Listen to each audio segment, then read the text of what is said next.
여러 가지 피해를 봤다고 그래요. 이런 것들은 나는 이 태무 절대 쓰질 않아요. 내가 보니까 시세로 값이 너무 저렴해. 근데 저렇게 저렴할 수가 없는데 저렴하다는 거예요. 근데 알고 보니까 그런 걸 산 사람들이 거기에 물건이 왔는데 보니까 그 박스 안에가 광고지만 하나 들어있더래요. 그리고 뭐 연락해도 되지도 않고, 또 그리고 이 자기 카드가 뭐 불법 복제돼서 사방에 다른 데서 긁어댄다는 거예요. 그래서 해외 이런 거 살 때는 상당히 조심해야 된다고 해요. 우리나라 11번가라 G마켓을 통해서 해외 직구를 사야지, 뭐 자기가 단독으로 뭐 하다가 큰일 난다는 거예요.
이데일리예요.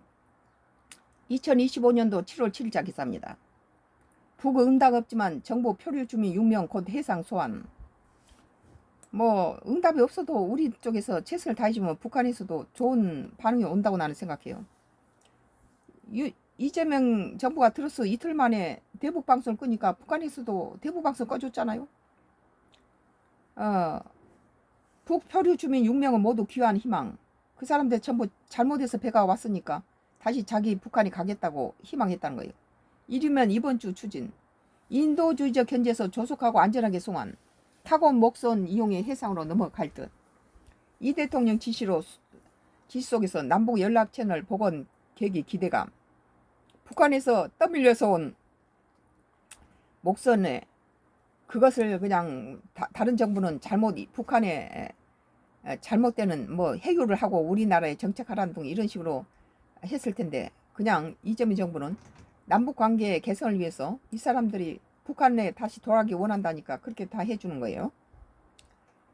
정부가 북한 주민 6명을 해상으로 송환하는 방식을 검토 중인 것으로 나타났다. 현재까지 북한이 우리 측의 송환 계획에 답이 없지만 조만간 북한으로 이들 돌려보낼 계획을 알려졌다. 7일 구병삼 통일부 대변인은 동해와 서해안에 구조된 북한 주민 6명 모두 북한으로 귀환을 적극 희망하고 있는 만큼 인도주의적 견지에서 조속하고 안전하게 이들을 송환한다는 것이 정부 입장이라며, 다만 송환 관련 구체적 사항에 대해서는 확인해 드릴 수 없음을 양해해 달라고 말했다. 앞서 지난 3월 북한 주민 2명은 서해에서 어선을 타고 표류하다가 북한 한계선 닐 이남으로 진입해 해경 등의 신병이 확보됐다. 이들은 기순 의사가 없고 북한으로 돌아갈 걸 원하고 있지만 북한이 남북 연락 채널을 통한 소통에 응하지 않으며 송환 절차가 이루어지지 못한 채로 있다. 지난 5월에 동해에서 목선을 타고 표류하던 북한 주민 4명이 역시 닐로 넘어 우리 쪽으로 내려왔다. 뭐 경계선을 이루다 보니까 이런 사고는 자주 있죠. 이들 역시 북한으로 돌아가겠다는 확실한 입장을 밝혀 송환을 기다리는 상태다. 그냥 우리나라에 살겠다 하면 우리나라가 접수하면 되지만 자기 나라에 가겠다는데 북한 측으로 돌려보내려는데 북한에서 그 모든 것들이 전부 윤석열 정부 때 다 파괴시켜버렸잖아요. 윤석열 정부는 이들의 육로 송환을 검토했으나 이재명 정부는 이들이 타고 온 배를 수리해 북한으로 돌려보내는 방안을 검토 중인 것으로 보인다. 구 대변은 지난 2017년 5월 27일에 북한의 표류에 내려온 어선과 어민을 나흘 뒤 동해 닐 근처까지 어선을 예인하는 방식으로 송환한 사례가 있다고 말했다. 당시에도 북한이 우리 측의 제안에 답을 하지 않아 해상 소환을 추진했다는 것이다. 정부는 구체적인 소환 날짜와 방식을 유엔사를 통해서 통보한 이후에 닐 인근부터 북한 주민이 자력 항해한다는 방침을 세운 것으로 전해졌다. 경계선에까지 태워다주고 니들이 가서 니 나라로 가라. 뭐 뺑아리가 나무 담을 넘어서 왔으면은 뺑아리를 담벼락 근처 울타리까지 데려다주고 니 집 가라라고 가서 밥을 먹여서 힘을 줘서 이렇게 보내는 거죠. 한마디로. 송환 중에는 불필요한 충돌을 피하기 위해 국제 상선 통신망으로 북측의 주민 송환이 목적이라는 사실을 알릴 것으로 예상된다. 정부는 남북 연락 채널은 물론 유엔군 사령부와 북한군 간 직통 전화인 핑크폰을 통해 북한과 소통을 시도하고 있지만 북한은 무응답으로 일관하고 있다. 이미 끊어져 버렸잖아요. 이에 서해에서 구조된 북한 주민 2명은 123일째 남한에 체류하고 있고 송환을 원하는 북한 주민이 남한에 머문 기간 중 가장 길다. 한편 이재명 정부는 집권 직후부터 대북 전단 살포니 대북 확성기 방송을 중단시키며 북한과의 관계 복원에 속도를 내고 있다. 이런 것도 참 잘한 일이라고 봐요. 이재명 정부가 이런 부분에 대해서는 윤석열 정부보다 훨씬 잘했어요. 이어 이재명 대통령이 지난달 10일 국무회의에서 북한 주민 6명에 대한 대책 마련을 지시하기도 했다. 이런 조그만 데서부터 남북의 굳은 관계가 다시 회복되고 다시 회복된다고 봐요. 이번 북한 주민 송환 문제에 북한이 화답할 경우 남북 연락망 복원 계획의 속도가 붙을 수 있다는 기대도 나온다. 대북 문제에 대해서는 이재명 뭐 윤석열 정부는 대북 경제는 잘했어요. 윤석열 대통령의 대북 문제를 40점짜리로 준다면 이재명의 대북에 대한 이런 모든 걸 요새 보여주는 것들 보면은 뭐 95점 준다. 95점 잘하고 있다. 앞으로 대북 남북 관계가 문재인이나 김대중 정권보다 더 나빠지지는 않을 것이다. 그 정도 수준 될 것이다. 그렇게 봐요.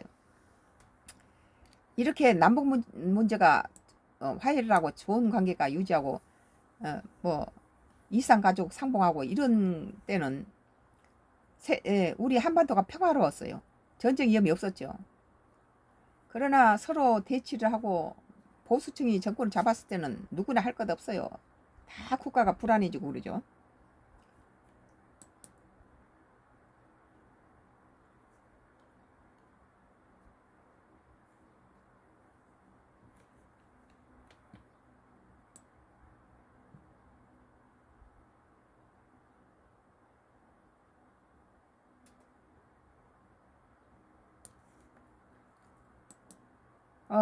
서울경제 2025년도 7월 7일자 기사입니다. 이 대통령 미 특사의 김종인 전 비대위원장 내정 방미 시점 조율. 이재명 대통령이 주요국 특사단 파견을 추진한 가운데 미국 특사인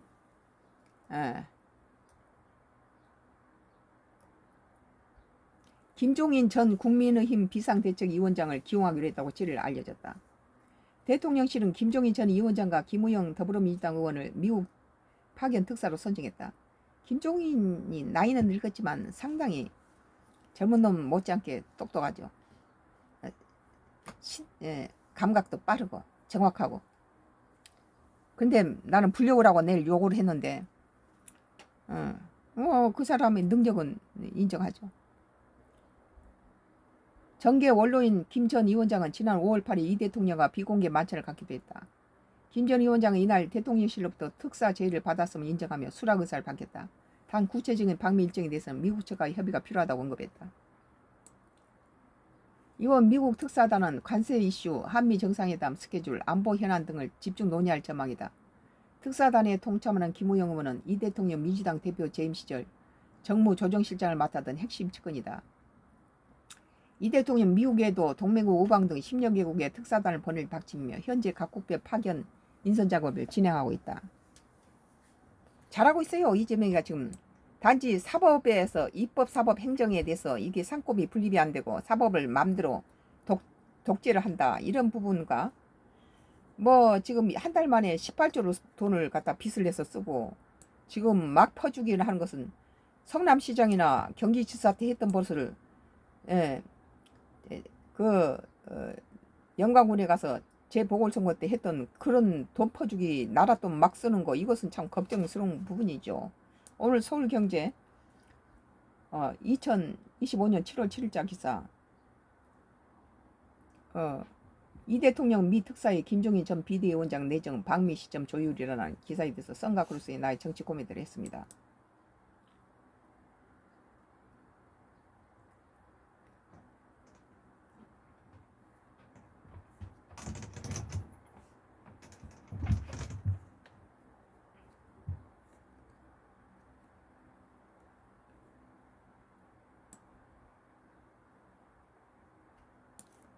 뭐 트럼프가 동맹국까지도 다 관세에서 예외 없다고 그랬는데 오늘 기사 KBS 뉴스인데 2025년도 7월 7일자 기사 오늘 거네요. 트럼프 미친광이 전략 동맹국에는 오케이 적대국엔 잘 안 먹혀. 동맹국도 오케이 안 하거든요. 트럼프가.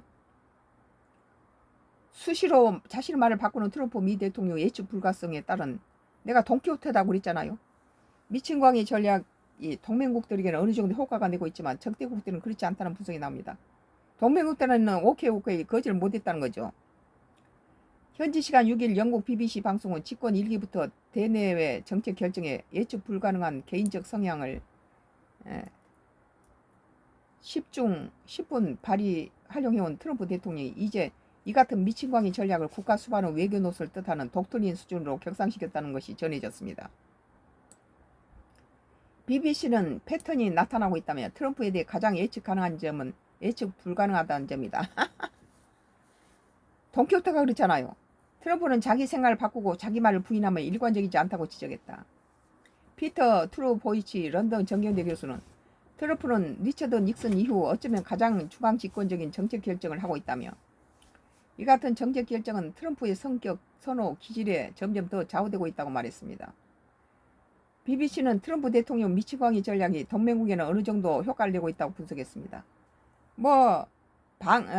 안보라든지 이런 것을 미국에 맡기고 있는 동맹국들은 힘이 없는 동맹국들한테 갖다가 안보를 믿기로 하니까 있으니까 안보 동맹국들한테는 이제 먹혀 들어가지만 유럽이라든지 나토나 이런 쪽으로는 좀 캐나다도 그렇고 싸우자고 덤비잖아요. 그러면서 지난달 북대서양 나토기구 나토 정상회의에서 회원국들이 트럼프 대통령의 압박에 국내 총상성비 대비 5% 수준으로 방위비를 올리는데 합의한 것을 대표적 사례로 꽂았다. 또 2월 말 백악관에서 굴욕적 해동을 가진 볼로드미르 젤렌스키가 우크라이나 대통령이 결국 미국과 광물 개발 협정을 맺은 것도 예시로 들었다. 히토로 갖다 뺐었군요. 그러나 BBC는 트럼프 대통령 미친광이 전략이 적대국에는 잘 먹혀들지 않고 있다며 러시아와 이란들은 경우를 들었습니다. 블라드미르 푸틴 러시아 대통령 트럼프 대통령 설득과 이협에 아랑곳하지 않은 분위기고 이란 역시 장기적으로 핵무기 핵도로 억지력을 확보하라는 것이 이란은 전망이 대체적이기 때문이다. 지금은 평화하지만 핵을 다시 복구해서 회복시키려는 것이 많다는 거죠. BBC는 이란의 핵시설 공격이 결정이 트럼프 2기 집권에 들어 아마 가장 예측 불가능한 정책 결정이라며 바라던 효과를 가져오느냐가 문제라고 지적했다. 그러면서 트럼프 대통령이 단기적으로는 동맹국으로부터 성과를 취할 수 있어도 신뢰받는 중재자로서의 미국 입지에 타격이 불가피하다고 내다봤다. 또 아첨을 좋아하고 단기적 성과를 추구한다는 트럼프 대통령의 성향이 상대국에 확실히 파악될 경우 오히려 속임수를 쓰는데 제한이 생겨 약점으로 작용할 수 있다고 BBC는 짚었다.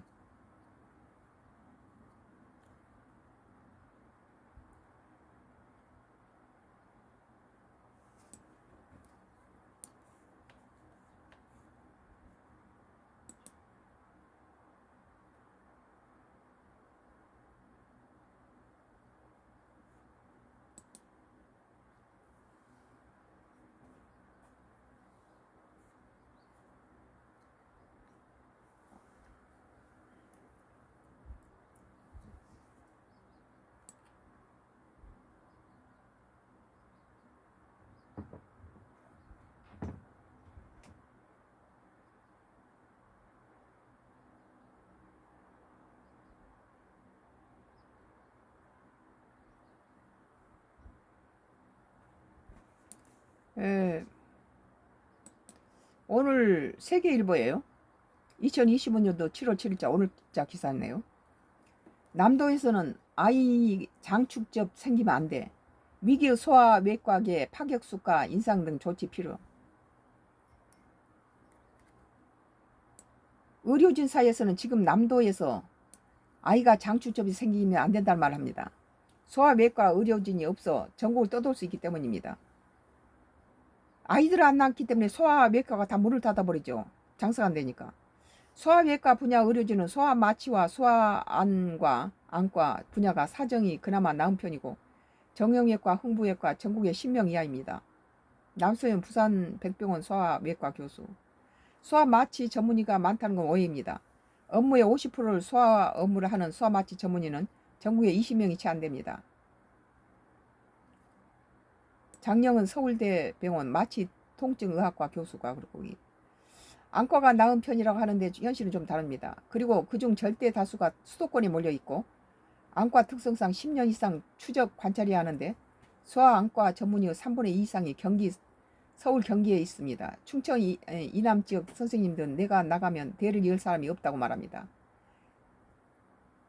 최미영 충북대병원 소아안과 교수. 지난 4일 서울 종로구 서울 어린이대 병원에 열린 대한소아청소년 외과의 연합 2025년 심포지엄에서는 외과 분야 소아 세부 전문의들의 성토가 이어졌다. 이들은 소아 청소년 환자 수 급감, 높은 의료 소송 위험, 만성적인 저수가로 소아외과, 소아흉부외과, 소아정형외과, 소아신경외과 등 소아 청소년 외과 계열 전문의 대가 끊길 위기에 놓였다고 목소리를 높였습니다. 높은 난도와 중증도를 고려하지 않고 성인을 기준으로 만들어진 질병과 수술명에 따라 일관적으로 정해진 수가로 인해 한계에 봉착했다는 것입니다. 어린아이는 더 섬세하고 예민하죠. 각 학회가 취합한 자료에 따르면 2023년도 기준으로 소아 비뇨기과 29명, 소아흉부외과 33명, 소아내과 50명, 소아마취과 92명, 소아정형외과 41명, 소아안과 102명, 전문의 수는 총 347명으로 전체 소아청소년과 의사의 약 5.5%에 불과하다. 소아계 계열 전문의는 24시간 당직과 야간 주말 호출 대기 등으로 인해 젊은 의료진이 기피하는 진료 분야로 꽂힌다. 여기에 소아수술과 관련해 법원이 10억대 배상 판결을 내린 것도 소아외과 분야를 기피하는 원인으로 꽂힌다. 의료진은 현 상황을 극복하기 위해서는 소아 청소년 외과 계열의 높은 중증도를 반영한 수가가 신설이 필요하다고 지적했다. 지난해부터 소아 환자를 대상으로 연령별 수술 수가 가산이 시행되고 있지만 저 수가를 해결하기엔 역부족이라는 것이다. 중증 소아 환자들의 최종 종착지 같은 서울대 병원조차 1,500g 미만의 가산수가 적용받는 사례가 1년에 10건이 채 안 될 만큼 연령별, 체중별 가산수가는 큰 변화를 불러오지 못한다는 지적이다. 이들은 결국 고난도 소아응급수술 대기 인력 등을 고려해 고난도 소아수술 수가를 별도로 신설하고 중증도 기반의 세분화된 수가를 만들어야 한다고 강조했다. 장기적으로는 상대 가치 점수, 진료비, 의사 업무량 위험도 등을 기준으로 한 의료행위별 가치 평가가 개편의 필요성을 제기했다. 정증 선천성 난치 질환으로 인해 간 이식이나 심장 수술 등을 받은 소아가 사시나 맹장 수술을 받을 정도 경우 기존 질환과 수술에 따른 위험도가 올라가지만 실제 이들에 대한 수가는 일반 성인에 준해 책정되기 때문이다. 박문석 분당 서울대 병원 정원외과 교수는 대한소아과 청소년 정형외과 학회 총무는 수술명으로 수가와 중증도가 결정돼 고난이 소아 중증 환자는 수술 수가가 낮고 중증도를 낮게 측정된다. 상급 종합병원의 소아 진료가 위축되지 않도록 중증 소아 환자 비율 등을 높이며 상급 종합병원 지정 시 우대하는 방향을 적극 검토해야 한다고 주장했다. 장영은 서울대병원 마취통증학과 교수는 생후 9일이 된 2kg 소아 희귀 난치 질환자의 마취의 경우 교수진 4명과 간호사 3명이 달려붙어 특수장비를 사용해 겨우 기도를 확보해 마취를 했는데 이런 인력 투입과 고난도 시술에 대한 보상이 없는 것이 문제라고 지적했다. 과도한 삭감에 대한 불만도 나왔다. 박재건 서울대병원 소아흥부외과 교수는 소아청소년 고난도 수술은 의료진이 필요하다고 판단해 수가가 요구해도 인정받지 못하고 오히려 삭감되고 있다고 한다. 전문가가 필요하다고 말하는데 삭감해버린 거야. 그동안에 이제 의사들이 불필요한데 이렇게 많은 걸 갖다 청구하고 그런 것도 문제가 있겠죠. 이와 관련해 다음 세대 소아청소년과 비전을 모색하는 모임에 참여한 최윤영 사직 전공의는 진료 수가 파격 인상 지역을 고려한 수가가 차등 적용, 고난도 고위험의 진료 수가 반영 등이 필요하다고 지적했다.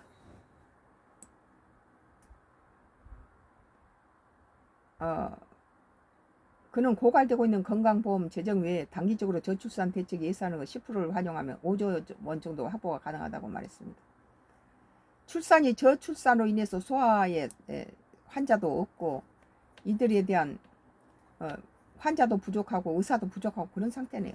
참 다음에 이제 아이가 출산이 많아지면 그 다음 어떻게 할 겁니까?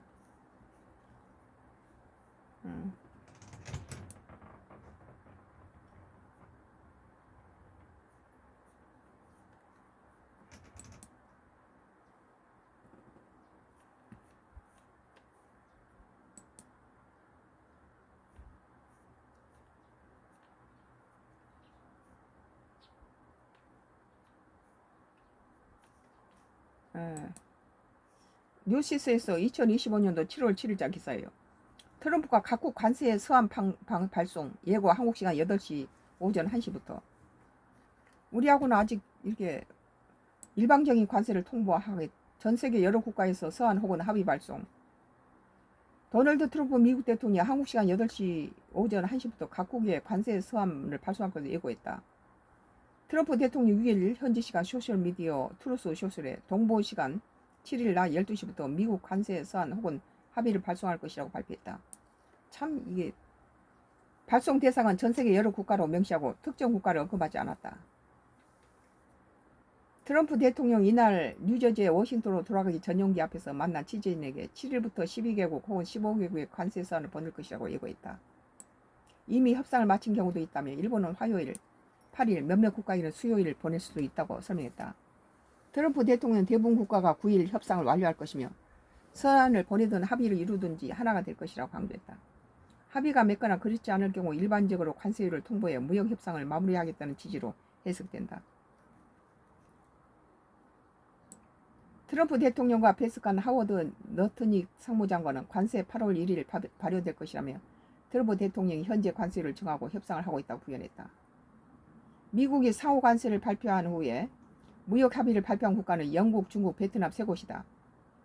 8일 상호 관세 유예로 종료를 앞두고 각국 우선 원칙적 합의를 체결하는 걸 목표로 막판 협상에 박차를 가하고 있다. 뉴시스의 2025년 7월 7일자 썬가 크루스의 나의 정치 코멘트를 했습니다.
헤럴드 경제예요. 2025년도 7월 7일자 기사. 카시어링 성장률을 살펴보니 최고 도시 부산 아닌 공공이었다. 그 공공이 어딘지 좀 보죠. 전주 대당 건수 36% 상승 1위. 울산 34% 상승 눈길. 국내 카쉐어링 산업이 꾸준히 성장세를 나타내는 가운데 전북, 전주시와 울산광역시에서 차량 가동률이 크게 증가하며 지방여행 활성화를 이끌고 있는 것으로 나타났다. 휴맥스 모빌리티의 카쉐어링 브랜드 트루카의 지역별 이용 데이터가 이런 변화를 실증적으로 뒷받침하고 있다는 분석이다. 7일 트루카 2분기 4월부터 5월 지역별 데이터에 따르면 전주시는 가동률이 전년 동기 대비 47% 급증했고 차량 대여 건수도 32% 상승하며 뚜렷한 성장세를 보였다. 울산시 역시 가동률이 33% 상승해 지방 여행 수요 증가를 입증했다. 특히 전주 지역에서는 차량 이용 패턴의 변화가 눈에 띈다.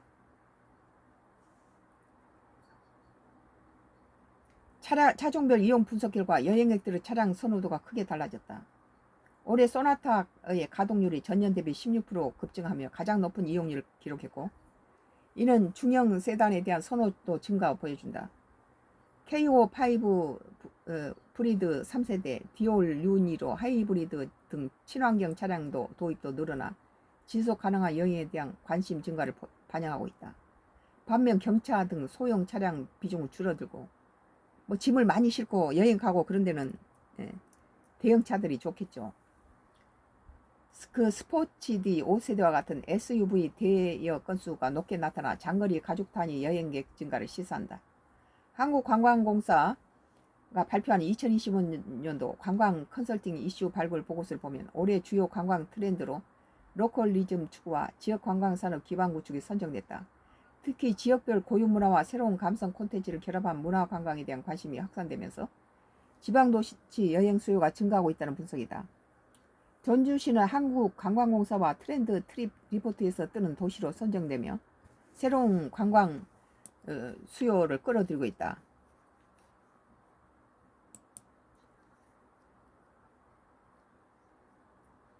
전국 최초 도서관 여행 프로그램을 운영하며 MZ세대가 사랑하는 감성 여행지로 부상한 것이다. 텍스트 힙 문화의 중심으로 떠오른 전주는 연화정 수상도서관, 학산 숲속 시집도서관, 전주시립도서관, 꽃심 등 9개의 코스 도서관 여행이 SNS 전년 대비 19% 언급량 증가를 기록했다. 기존 한옥마을 관광을 넘어선 새로운 문화 관광 콘텐츠가 카쉐어링을 이용률을 급증으로 이어지고 있다. 울산의 경우 주요 기업 공장 견학을 중심으로 한산업관광과 태화강 국가정원, 동해안 해안 드라이브 등 자연관광 수요가 동시에 증가하면서 카쉐어링의 이용률이 크게 상승한 것으로 분석된다. 우리 같은 경우는 차를 타고 전국을 다녀버리는데 자기 차 내버려두고 이렇게 가서는 이렇게 빌려서 쓰는 거죠. 트루카는 지역 관광 활성화를 지원하기 위해 신규 가입 고객을 대상으로 카쉐어링 24시간 9,900원 쿠폰과 60% 할인 쿠폰을 증정하는 이벤트를 진행하고 있다.